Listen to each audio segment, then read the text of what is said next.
নমস্কার বন্ধুরা, আমার নাম শুভশ্রী আর আপনাদের সকলকে আমার চ্যানেলে খুব স্বাগত জানাই। আজকে আপনাদের সঙ্গে শেয়ার করব রাঙা আলুর একটি দারুণ মজাদার রেসিপি, রাঙা আলু ভর্তা। আলু ভর্তা বা আলু ভাতে আপনারা হয়তো সবাই খেয়েছেন, তবে রাঙা আলু এভাবে একবার রান্না করে দেখবেন। টক ঝাল মিষ্টির এই দুর্দান্ত কম্বিনেশনটা দিয়ে কিন্তু পুরো ভাত খেয়ে নেওয়া যায়। আমার রেসিপি যদি ভালো লাগে একবার নিশ্চয়ই জানাবেন, আর আমার চ্যানেল ভালো লাগলে সাবস্ক্রাইব, শেয়ার আর লাইক করতে কিন্তু ভুলবেন না। তো চলুন দেখে নিই কেমন করে বানাচ্ছি রাঙা আলু ভর্তা। এখানে আমি নিয়ে নিয়েছি 500 গ্রাম মিষ্টি আলু। এটা 3 থেকে 4টে মাঝারি সাইজের রাঙা আলু। আমি আলুগুলোকে প্রথমে সেদ্ধ করে নিয়েছি একটু নুন দিয়ে।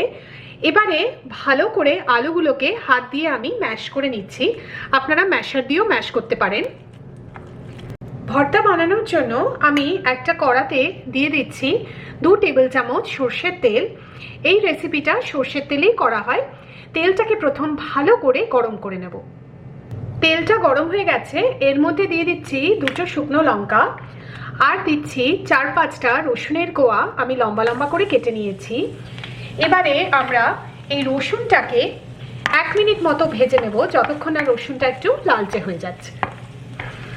এর মধ্যে এবারে দিচ্ছি একটা ছোট থেকে মাঝারি সাইজের পেঁয়াজ। এটা প্রায় 120 গ্রাম আমি ছোট কুচি করে কেটে নিয়েছি। পেঁয়াজটাকে দিয়ে দিলাম।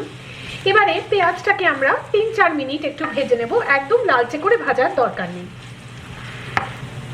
পেঁয়াজটা সফট হয়ে গেছে।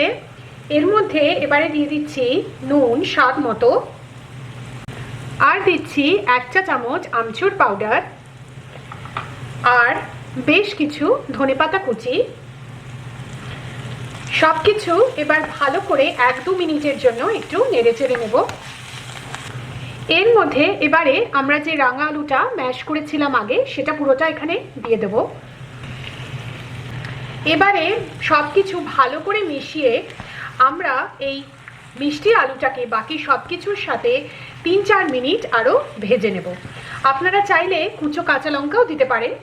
আমি কাঁচা লঙ্কাটা আজকে আর দিচ্ছি না। এবারে আমি একটু রাঙা আলুটাকে ভালো করে ভেজে নিচ্ছি বাকি মশলার সাথে। রাঙা আলুটাকে ভালো করে আমরা ভেজে নিয়েছি। সব শেষে আমি দিয়ে দিচ্ছি 1 চা চামচ কাঁচা সর্ষের তেল।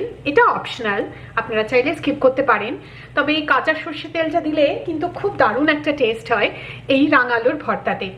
একবার সবকিছু একটু মিশিয়ে নেব। আমাদের রাঙা আলু ভর্তা বা মিষ্টি আলু ভর্তা একদম তৈরি। টক ঝাল মিষ্টির একটা দারুণ কম্বিনেশন। গরম ভাতের সাথে বা মুসুর ডালের সাথে খেতে কিন্তু দারুণ লাগে। রেসিপিটা এভাবে একবার ট্রাই করে দেখবেন, কেমন লাগলো জানাবেন। আর আমার চ্যানেল দেখার জন্য আপনাদের অনেক অনেক ধন্যবাদ।